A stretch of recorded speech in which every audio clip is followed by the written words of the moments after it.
¿Qué tal? ¿Cómo están? El placer de saludarlos como siempre en un nuevo encuentro de Informando Salud, el último de este año 2025 en el que cerramos este ciclo de charlas realmente interesantes, ¿no? Para entender un poco sobre nuestro sistema tan complejo que tenemos de salud en la República Argentina, en el que hemos comenzado un poco más de 4 meses atrás con la salud privada y de la seguridad social. Habían venido en aquel primer encuentro el licenciado Magonza, el titular de la UAS, y también el doctor Leverstein, que es el director médico de OSECAC. Y hoy cerramos con salud pública, con un gran referente, uno de los máximos referentes a nivel país. Y es un placer para mí darle la bienvenida y las gracias por estar hoy aquí con nosotros al doctor Fernán Quirós, el ministro de Salud de la Ciudad Autónoma de Buenos Aires. Fernán, gracias por estar aquí con nosotros. ¿Cómo No, estás? por favor, muy bien. Con gusto estar acá con vos y compartir este rato. Bueno, qué año, ¿no? Intenso en muchos aspectos y quiero comenzar destacando lo que ha pasado con vos hace muy pocos días, esta incorporación como miembro de la Academia Nacional de Medicina, en el Sitial 36, ubicándote en un lugar que venís trabajando, yo diría casi toda una vida, hace Ujú. décadas, ¿no? En lo que tiene que ver con la informática, así que felicitaciones por eso y cómo te sentís vos. No, no, muy bien. La verdad que obviamente que el reconocimiento personal siempre, me gusta decir, es un mimo al alma que te da un poco de energía, ¿no? Pero más allá de eso, valoro muchísimo que la informática médica, que es una especialidad Ujú. relativamente novedosa, haya tenido la oportunidad de tener un sitio en la academia, una institución, imagínate, de más de 200 Claro, años, que se claro, fundó en 1822. Casi pegado a la fundación de la UBA, por Bernardino Rivadavia, ¿no? Digamos, claro, estamos claro. hablando de instituciones centenarias que tienen esa capacidad de mantener y valorar los principios fundacionales que tuvieron, al mismo tiempo que se adaptan y se ayornan a las innovaciones, a la tecnología. Ujú, Así que valoro mucho que la academia haya decidido tener un sitial de número ujú. dedicado a la informática médica. Y además de eso, por supuesto que poner en relieve todo lo que fuimos capaces de hacer, no solamente yo en persona, sino el Hospital Italiano, el Departamento de Informática en Salud que creamos ahí, la maestría que desarrollamos ahí, la especialización que hicimos ahí y que por supuesto después llevamos a tantos otros lugares, ¿no? Claro, claro. Que es algo que viene avanzando a una velocidad que por momentos apabulla, ¿no?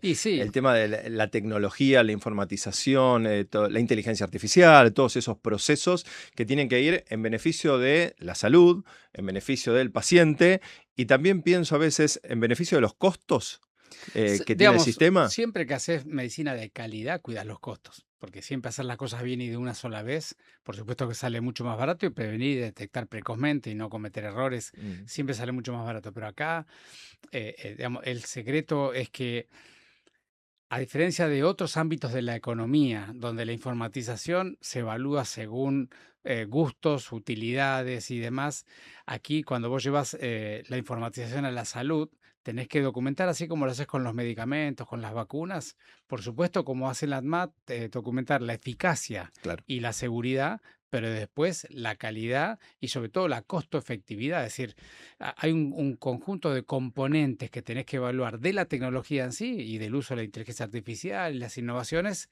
Cuando lo aplicas a la salud, primero, estar seguro de que lo que vas a aplicar tiene la eficacia que vos planteás, no tiene efectos secundarios indebidos, bien contenidos, controlados y de baja riesgo. Ujú. Y por supuesto que luego las inversiones en salud que hagas en tecnología se repaguen con salud de la gente más que se repagaran utilizando otro tipo de tecnología. Es decir, Ujú. que la informática en salud tiene esa lógica de la informática, de las tecnologías de la información, del desarrollo de software y medicina algorítmica, Ujú. IA, Ujú. pero sobre todo la evaluación de todo eso en el campo real, cómo impacta en la salud de la gente, ¿no?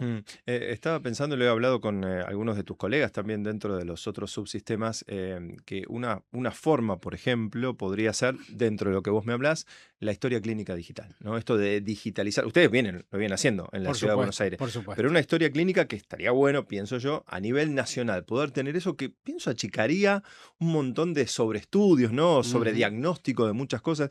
¿Qué opinas al respecto y cómo lo No, por ves? supuesto, hay muchos estudios que han demostrado que la historia clínica electrónica Mm, mejora la calidad de servicio, mejora la gestión de los procesos de cuidado y sobre todo disminuye los costos en los estudios redundantes, innecesarios y además que te da un instrumento para técnicamente colaborar con la toma de decisiones del médico, porque cuando la computadora tiene toda la información del paciente y del profesional, le puede hacer recomendaciones basadas en evidencia y en base de datos que la computadora tenga. Hoy por hoy la IA ya se usa muchísimo para eso. Ujú. Así que sin ninguna duda, acá el secreto es, o el secreto de todos los países del mundo, que nadie lo ha resuelto del todo todavía, y es como la historia clínica electrónica se usan diferentes aplicaciones informatizadas, digamos, de diferentes software que corren en diferentes plataformas o con diferentes herramientas de desarrollo y en diferentes bases de datos, el punto es más que trabajar en una historia clínica única, que todo el mundo use lo mismo, que no va a ocurrir, Claro. sino más bien en lo que llaman las plataformas de interoperabilidad. Es decir, cómo haces para que el dato en sí de cada paciente circule por donde el paciente se va a atender independientemente de la plataforma de software en que se atiende. Y Interesante. en eso hay muchos proyectos en el mundo, algunos más exitosos que otros. La Argentina tiene el suyo, que tiene sus dificultades y va un poco más lento de lo que debería, ¿no? Claro, pero se está avanzando en ese camino, ¿vos lo Decididamente ves en el sí, hay futuro? movimientos en varias provincias. En la ciudad de Buenos Aires en particular, por ejemplo, tenemos una agenda digital que acaba de ser financiada por el Banco Interamericano de Desarrollo, por el BID. Ujú. En esa agenda digital tenemos un plan de desarrollar una plataforma de interoperabilidad para que el sector público, privado y la seguridad social, no importa quién te atienda, Claro. cuando vayas a algún lugar tengas acceso a toda tu información. Mm, Eso es algo que se va a ir implementando en el 2026, pero sobre todo en el 2027 va a estar mm. operativo para que la gente lo pueda usar. ¿Esto que tiene que ver con el préstamo del BID va en ese sentido o también tiene que ver con En infraestructura, ambas, con otras digamos, cuestiones? tiene tres componentes. Bien, Uno, la plataforma de interoperabilidad entre sectores. bien. Segundo, infraestructura informática y tecnológica. Y tercero, infraestructura de equipamiento biomédico de digital primario que permita gestionar la información de una manera digital primaria y no tengamos que andar digitalizándola y demás. Ujú. Yo vivo cerca del Tornú en realidad y vi que están Ajá. que están trabajando bastante. Creo que hace poco estuviste por ahí haciendo Sí, una. hace unos días, la semana Ah, pasada estuve revisando todo el plan. Mirá, yo voy a 2 hospitales por día, son 34 hospitales, así que cada ¿Dos por dos, día? sí, sí, todos los días, así que cada 2 semanas vuelvo al mismo hospital permanentemente. Si hay cualquiera que me siga por las redes puede ir viendo eso. Ujú, Y lo que hacemos es, estamos trabajando muy fuertemente primero en la infraestructura física de todos los hospitales. Estamos realizando más de 140 obras por año en el sistema de salud. Eh, en todos los hospitales hacemos una mejoría de la infraestructura física, en el Tornú en particular estamos haciendo unas muy importantes. Luego, equipamiento tecnológico, acompañando y actualizando equipamiento tecnológico que estaba bastante necesitado. ujú. Luego revisamos un poco con los directores y las responsables máximos, revisamos más o menos la oferta de servicios que tiene la comunidad y qué es lo que la comunidad está pidiendo que no está suficientemente desarrollado para poderlo atender, es decir, lo que llamamos demanda insatisfecha, Ujú. consultas, prácticas, internaciones, cirugías que la gente pide y está en espera de que se la den, y rediscutimos un poco todo el staff profesional como para poder darle servicio a los que faltan. Mm. Y luego, cómo se integra todo eso con los centros, con los ESACs, los centros de atención ambulatoria, que es desde donde nosotros queremos que el barrio se atienda habitualmente, Claro, claro. que se atienda a nivel barrial y luego venga al hospital para las dificultades, las cosas más Claro, la complejidad. baja complejidad en el Exactamente. lugar primario. Mm. Entonces, hacemos eso, revisamos, voy con todo el staff, con gente de recursos humanos, con gente de infraestructura física, de equipamiento tecnológico, con los responsables profesionales de los programas médicos, hacemos reuniones en el hospital y 2 por día. Recientemente, como bien decís vos, la semana pasada estuvimos en el Tornú revisando todo el plan. Sobre todo le dimos una vuelta final de rosca a la propuesta de ampliación de la guardia que vamos a hacer ahí, que es muy importante, a la nueva obra de anatomía patológica que Ujú. empezó hace 2 semanas y a la nueva obra de laboratorio central que nos va a permitir derivar hacia el laboratorio mucho más gente de manera más apropiada, con una mejor sala de espera, con una mejor distribución de equipos, y todo eso va a liberar además lugares en el área ambulatoria, en lo que se llama el edificio amarillo, que es donde atienden el ambulatorio del hospital. Y pegado a la guardia, una obra de ampliación y de mejora de las imágenes, con un tomógrafo que está entrando, lo estamos terminando de traer en las próximas 2 semanas, llega a la Argentina, Ujú. y equipamiento nuevo de equipos radiológicos digitales primarios, por esto que te decía de la digitalización de las imágenes y demás. Es decir, el plan del Tornú está muy activo y en el 2026 va a sufrir un cambio muy, muy Mm. importante. Yo te mencionaba el hospital este porque vivo cerca, y Claro, porque pero te en, podría en contar mi familia pasamos todos por ahí. Claro, obvio. Hemos estado, nos hemos atendido, hemos pedido turnos, pero bueno, esto obviamente pasa a nivel ciudad. Hablabas de la demanda insatisfecha, ¿no? A ver, que Ocurre en el sistema de obras sociales, ocurre también muchas veces en la privada, también esta demora en los turnos. ¿Cómo está la ciudad en tal sentido? ¿Se viene mejorando? ¿Hay algún plan para en el 26 poder bajar esto que me contabas de alguna manera, no? Decididamente. Sí. Nosotros hemos dado vuelta el formato que no todo el mundo lo hace, ni siquiera en el sector privado, que es una vez que vos nos pedís un turno o nos Ujú. pedís una práctica, te registramos en una lista de solicitud y a partir de que vos nos contactaste una vez, es nuestra responsabilidad buscarte, llamarte y ofrecerte el turno que necesitas. A eso llamamos lista de demanda insatisfecha. Es decir, todos los días hay gente que pide turnos de consulta de prácticas, de procedimientos, que a algunos le conseguís el turno y otros en ese momento o para ese profesional o para ese hospital o para esa No especialidad está. no está. Entonces, todos los días tenemos un grupo de gente que llama por teléfono o contacta por WhatsApp y le va gestionando los turnos que no se consiguieron y se los va ofreciendo. Nosotros lo que pretendemos es llegar a cero de demanda insatisfecha en el año 2026 para todos los porteños. Esa es nuestra propuesta. Tenemos una estrategia de prioridad porteña, porque vos sabés que la Constitución de la Ciudad de Buenos Aires nos obliga a atender a todo el mundo, pero estamos implementando una estrategia de prioridad porteña para que el porteño que tiene solo el Estado porteño para pedirle el turno Ujú. pueda acceder primariamente y que el resto de las personas puedan acceder si hay oferta suplementar, pero que también tienen sus propios estados a donde Es pedirlo, decir, que ¿no? residas en la ciudad autónoma de Buenos Para Aires todos de los que manera residen en la ciudad permanente. le damos prioridad y por supuesto que con el resto de las ofertas que tenemos atendemos al resto de las personas porque así nos obliga la Constitución. Ujú. Sigue muy alta la demanda desde otros sectores o de Bueno, extranjeros también, que hubo ahí algún cambio, ¿no? ¿Cómo sí, está eso? los extranjeros hemos puesto un sistema de facturación previa, con lo Arancelamiento cual, vendría a sí, ser. arancelamiento, ¿Para no residentes es? es para no residentes en la Mm. Argentina, con lo cual eso ha disminuido muchísimo. Hoy por hoy tenemos contados con los dedos de una mano los casos por mes, digamos, es extremadamente pequeño. Lo que pasa es que hay muchísima gente que ha nacido en otros países y que tiene el DNI argentino. Claro. Hay gente que confunde ser extranjero con haber nacido en la Argentina, ¿no es Ujú. cierto? Así como muchos de nosotros somos ciudadanos europeos, españoles, italianos, bueno, pasa lo mismo con gente de otros países de la región, pero extranjeros sin residencia aquí son muy poquitos que se atienden en la ciudad de Buenos Ujú. Aires. ¿Y se recupera cuando se atienden? Es Por decir, supuesto, se genera el recupero por supuesto. para las Sí, arcas por de la supuesto. ciudad. Sobre todo nuestro recupero mayor tiene que ver con obras sociales y prepagos, porque vos sabés que, mira, el sistema de salud porteño atiende más o menos 70% de porteños y 30% de extraterritoriales, que Ok. muchos son del conurbano. Ujú, Pero 70-30 es la relación, ujú. digamos. Ahora, del total de los que atendemos, 35% tiene alguna cobertura. Claro. Así que nuestro mayor lugar donde podemos recuperar el dinero es gente que tenga cobertura. ¿Y se puede? Y se te puede, nosotros estamos facturando cerca de 18.000 millones de pesos por mes a esas coberturas. Vuelvo al ejemplo del tornudo. Hace muchos años atrás me había atendido por un tema de la piel con el equipo de Kaminsky, si mal no- Sí, que que es claro, muy bueno. claro.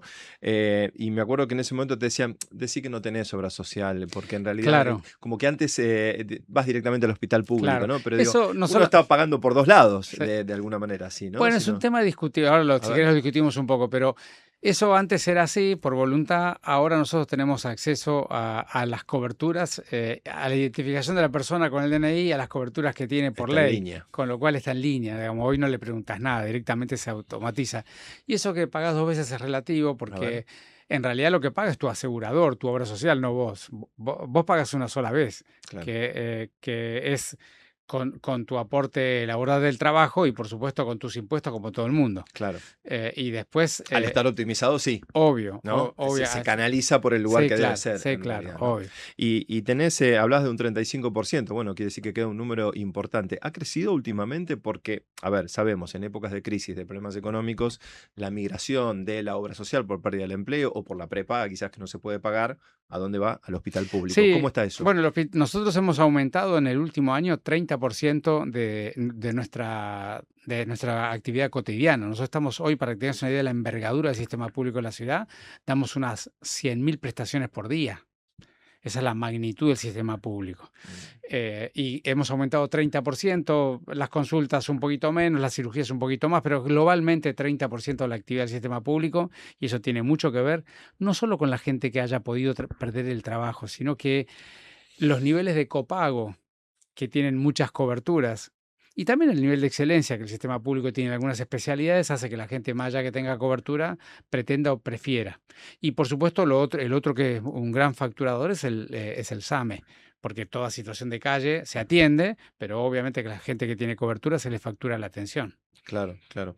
Tema medicamentos de alto costo o determinadas prestaciones que están siendo judicializadas. Ujú. No es nuevo esto, ¿no? Viene desde hace bastante tiempo. Y algunos creen o sienten que es la única alternativa. Y después están los que consideran que esto debería ser evaluado, ¿no? Por alguna agencia especializada, para evitar la judicialización, que sería un último recurso. ¿Qué opinas al respecto? Porque hay medicamentos que son carísimos.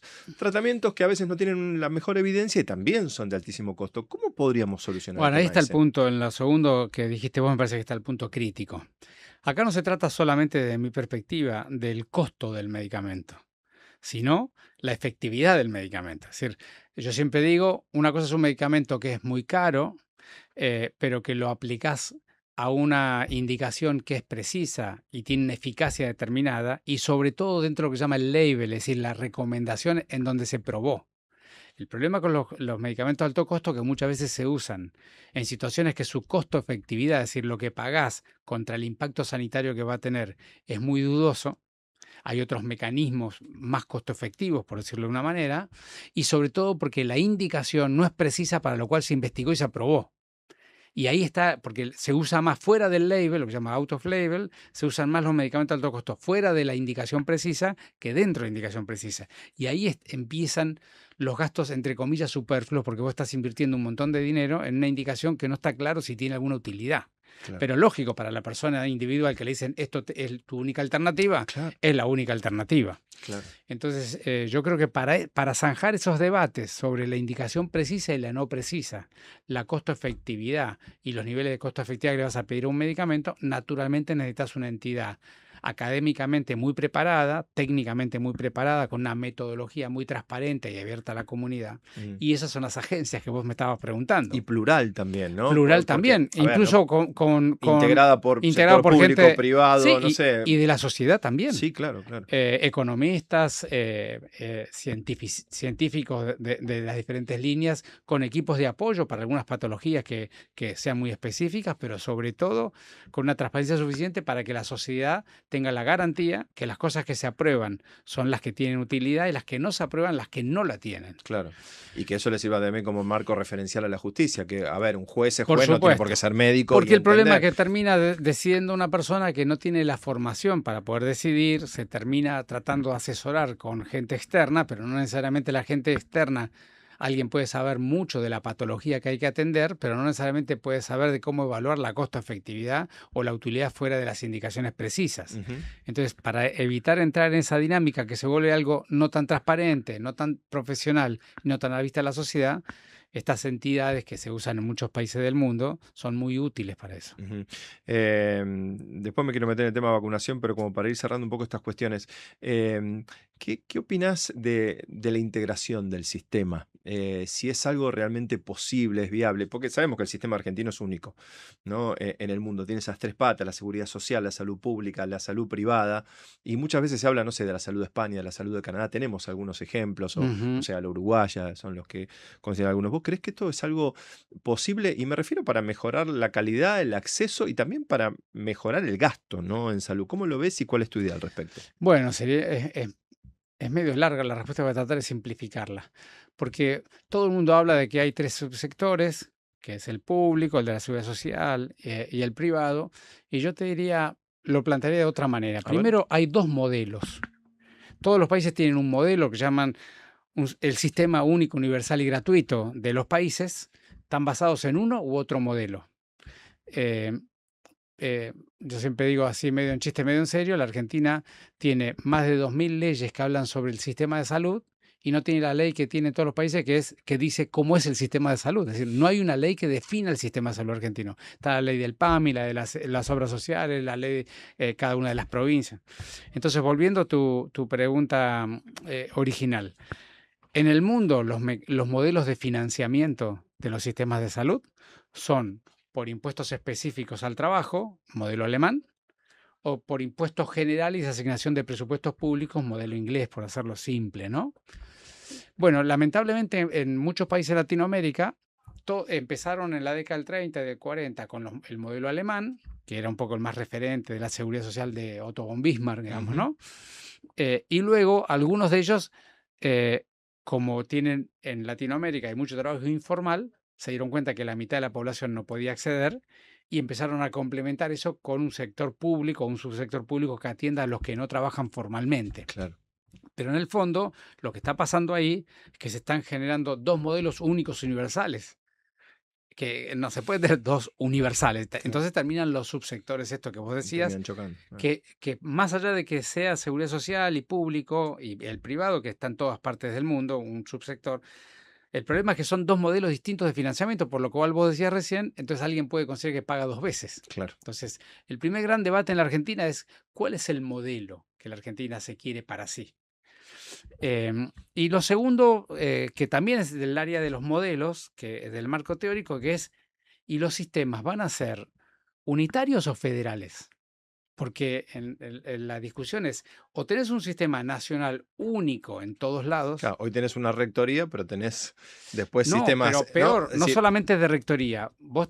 Se dice que la Argentina es un país federal y que la salud está delegada a las provincias. claro. En las palabras se dice eso y este gobierno además lo defiende mucho, el gobierno nacional. Ujú. Sin embargo, el 70% del financiamiento, del aseguramiento del gasto, es de gobierno nacional. Es decir, el PAMI es un presupuesto nacional, las obras sociales nacionales dependen del gobierno nacional, Sí. con lo cual, en realidad vos decís, la salud es un problema de las provincias, pero el modelo de inversión en salud se define en el Nación. gobierno nacional. Entonces, ¿es unitario o es federal?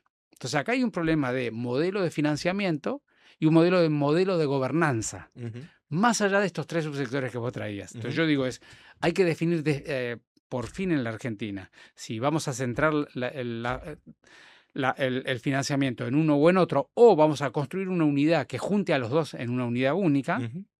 Dos, si esa unidad de integración presupuestaria la vas a hacer de base provincial o de base nacional. Exacto. Esos son los dos debates para mí que son más trascendentes y que yo estoy tratando de poner en el debate público y Interesante. técnico Bien. de para dónde avanzar en una integración de un sistema que luego los efectores podrán ser públicos o privados o de la seguridad social, no importa, porque estamos hablando del modelo de financiamiento. Claro. Luego la clínica podrá ser de la obra social, el hospital podrá ser público, esa es otra capa. Estamos hablando de que primero hay una capa de financiamiento, Claro. luego está la capa de aseguramiento, que es la que estoy debatiendo, ambas dos, y luego está la capa, con un contrato, está la capa de la prestación de servicios. Claro. La prestación Perfecto. no deberías modificar nada, digamos, podés tener efectores públicos, privados, muchos países los tienen, pero las capas de arriba, los países las han resuelto.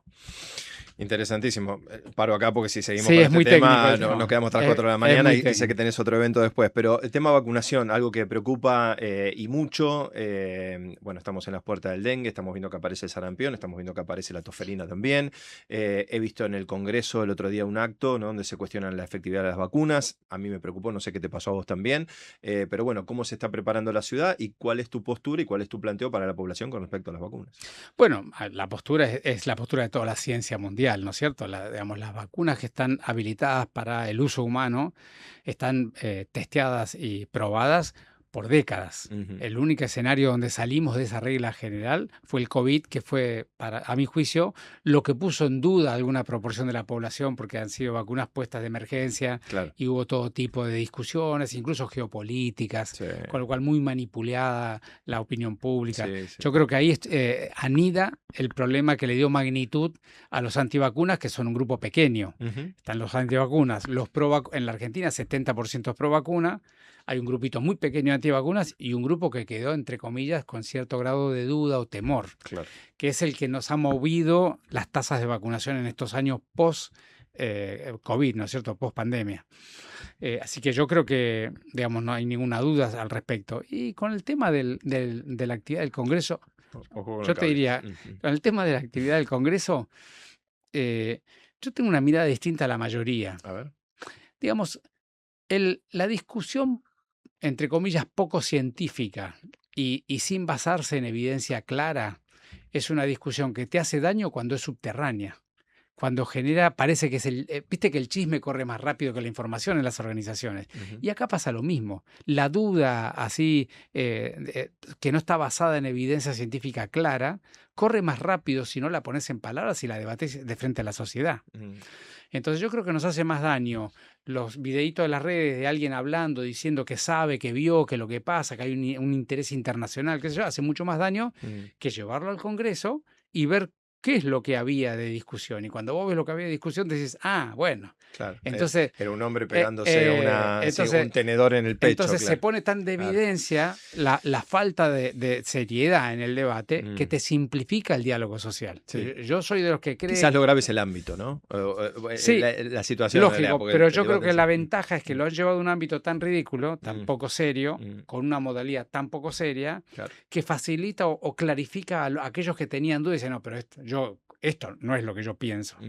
Así que yo creo que en algún punto nos puede facilitar el ¿Se está debate. impulsando más la campaña? O sea, ¿qué pasa con el dengue de cara al verano? Refuerzos para lo que te decía que vuelve, no sé, se ve sarampión, se ve, no sé, Bueno, para toferina. sarampión, que es el tema Mm, más delicado en este mm, momento, y por supuesto que para el coqueluche, la tosferina sí. también, pero para el sarampión nosotros estamos haciendo una campaña muy intensa en las escuelas. Estamos yendo a todas las escuelas porteñas, ahora cortamos por el receso escolar, Ujú. pero tenemos un plan para el año que viene ir a la totalidad de las escuelas porteñas y Qué bueno, ofrecer las vacunas a aquellos que no la tengan dada. qué bueno. Este año lo hicimos y tuvimos muy buenos resultados, muy buenos Mm. resultados. Sí, es como que la vacuna termina siendo víctima de su eficacia, ¿no? En algún punto también. Sí, Como, claro, yo no vacuno a mi hijo, ves que no se enferma. Y claro, lo que pasa es que claro, está la inmunidad, la famosa inmunidad de sí, rebaño que claro, aprendimos en la sí, pandemia. claro. Bueno, eso es lo que hay que retomar. Mm, con respecto a ver, he hablado muchas veces con el personal y con la gente que trabaja en el salud. ¿Cómo está el tema salarial? Que a ver, en general está complejo en Sí, todos claro, lados, sabemos que sí, los claro. salarios están en general deprimidos. ¿Cómo está el tema salarial de todo el personal? Ya digo, el personal médico, el tema de enfermería, de todos los que trabajan en el Claro. sistema.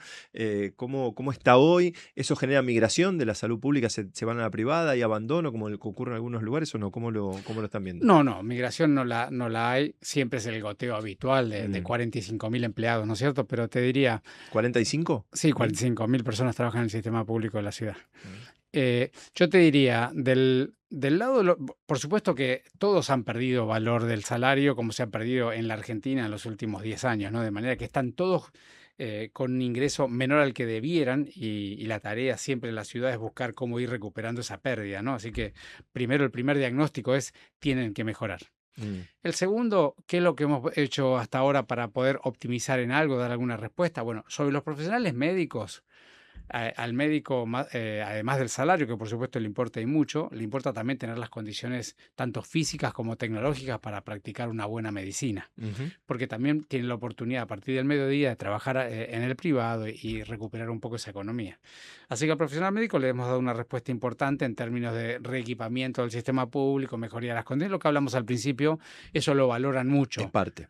Es parte, por supuesto que la parte más importante es su salario, pero de alguna manera es, eh, por lo menos puedo hacer la medicina que me interesa hacer, tengo residentes con los cuales trabajar, mantener la capacitación, es decir, genero mi desarrollo curricular, es decir, por lo menos le repagas con el salario y con algunos otros beneficios que son importantes. Ujú, Con los enfermeros hemos tenido un debate muy intenso, ha sido público, que se ha zanjado con una ley que la legislatura nos dio hace más de un año, que significa una mejoría en 4 cuotas semestrales, es decir, ujú, que cada 6 meses una mejoría durante 4 semestres. Ahora en diciembre han cobrado la segunda aumento. La idea es aumentarles el 26% a los licenciados de enfermería, el 26% del salario a lo largo de 4 cuotas semestrales, de tal manera, sobre, por supuesto, los acuerdos paritarios del sector, de tal manera que para diciembre del año que viene, un enfermero licenciado que ingresa con el mismo salario que cualquier otro profesional. ujú. Lo que es un poco lo que ellos venían pidiendo de alguna otra manera, pero le dimos una respuesta Especie parcial, de acuerdo a la pero, profesionalización. Mm, pero económicamente muy razonable, ujú, con una carrera de profesionalización que más allá de que los licenciados puedan ganar igual que otros profesionales, resuelve un problema que los licenciados no planteaban, que yo siempre defendí, que es, si vos separás los licenciados de enfermería, son el 40% de los enfermeros. Después hay un 60% que no son licenciados, que son universitarios. Entonces, lo que yo siempre defendí es que el 100% de la enfermería siga en la misma carrera, ujú, que no se separen. Ese ujú. fue el debate que dimos en público. Logramos que los licenciados lleguen a las condiciones similares que aquella carrera, pero al mismo tiempo que la totalidad de los enfermeros sigan en una carrera de profesionalización integrada y todos juntos. Y Ujú. eso fue un poco el debate. Nos estamos quedando casi sin tiempo, pero antes de terminar, te quiero llevar a un tema que es salud mental post pandemia, ¿no? Ujú. Que hay efectos y hay situaciones que se ven y se viven hasta el día de hoy. ¿Cómo está trabajando la ciudad también en tal Bueno, sentido? nosotros, obviamente que es un problema universal, ¿no? De Ujú. todos los países del mundo y de todos los subsectores, porque naturalmente cuando vos tenés una condición, una problemática tan frecuente y tan distribuida en la población, no hay sistema de salud que pueda atender a la totalidad de las personas. Habitualmente los sistemas de salud están preparados para atender una proporción que se Sí, enferma. claro.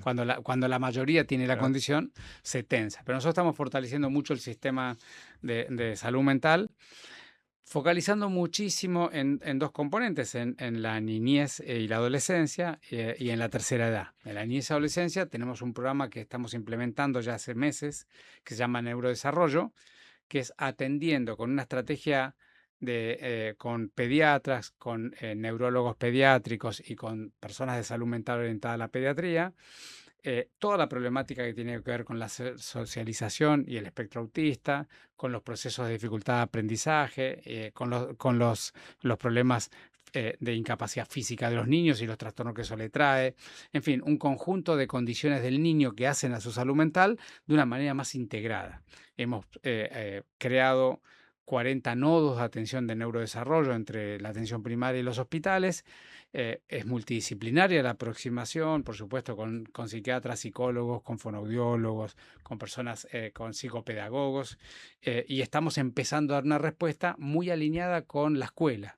Capacitamos a todos los docentes de las escuelas públicas y tenemos una pequeña ficha estructurada donde los docentes vuelcan los datos de los niños, nosotros le hacemos scores de riesgo Ujú. y en base a eso le damos las prioridades de la atención y luego estamos haciendo lo que llamamos un diálogo social en la adolescencia muy orientada a la detección precoz de riesgo de autolesiones y suicidio, que es un tema muy duro y muy Preocupante. difícil y muy Ujú. preocupante. Ujú. Así que estamos intentando dar una respuesta en lugares focalizados, pero de alto riesgo, desde el sector público de la ciudad. Lo último que te pregunto y agradeciéndote es, en el ejercicio de medicina de tantos años habrás vivido un montón de situaciones, ¿no? De todo tipo. ¿Alguna que te venga a la memoria ahora que te haya dejado algo, que te haya marcado, que te haya, no sé, generado un momento de reflexión que quieras compartir con nosotros? No, Debe haber muchísimas, pero... infinidades, sí, yo te diría, tal vez resumiendo un conjunto de ellas. Hace como 20 años, cuando empecé a desarrollarme en sistemas de información, historia clínica electrónica, gestión de organizaciones sanitarias, después hice mi maestría de gobierno y dirección de sistemas de salud Ujú. y trabajé en epidemiología, análisis de datos y demás. Básicamente cuando llegué a la íntima convicción de que atender uno a uno en el consultorio es una tarea cotidiana hermosa, porque uno siente que se despliega toda su capacidad, el vínculo con la gente, qué sé yo, pero que atendiendo a los sistemas de salud puedes llegar a mucho más pacientes, ¿no? Y ese es un poco el derrotero que tomé luego de varios años donde sentía que hacías tu tarea, te sentías bien, pero que no impactaba en la sociedad. Decidí un poco dedicarme a cuidar del sistema y no a los individuos, porque si el sistema anda bien, infinidad de individuos se atienden de mejor manera, ¿no? Claro. Eso te diría que Y eso después te llevó de alguna eh, manera a la función pública así también, que es fue. donde lo masificás, ¿no es Te cierto? diría que ese es un poco, te diría, lo que más me marcó en la vida es cuando sentí que yendo a atender al sistema tenía más impacto que atendiendo uno por uno en el consultorio y eso me llevó a la salud pública y eso me llevó a donde estoy y la verdad es que siento que fue un camino que me dio la sensación de que es el camino que quiero hacer. Esa era la respuesta a la pregunta. Eh, Fernán, gracias por estar aquí con nosotros en Informando Salud en el día de hoy. Espero que no sea, que sea la primera y no la última charla que tengamos en el futuro para poder ¿Cómo seguir no? hablando de un montón de cuestiones que siempre aparecen. Siempre ha sido un placer escucharte. Siempre te he respetado mucho como profesional, el trabajo que has hecho durante la pandemia y siempre queda mucho por hacer. Gracias por estar ¿Cómo hoy no? acá con Gracias nosotros. por la invitación y por supuesto va a ser un gusto volver a venir. El doctor Fernán Quirós, el ministro de Salud de la Ciudad Autónoma de Buenos Aires, cerrando este ciclo de charlas 2025 en Informando Salud. Será hasta el próximo.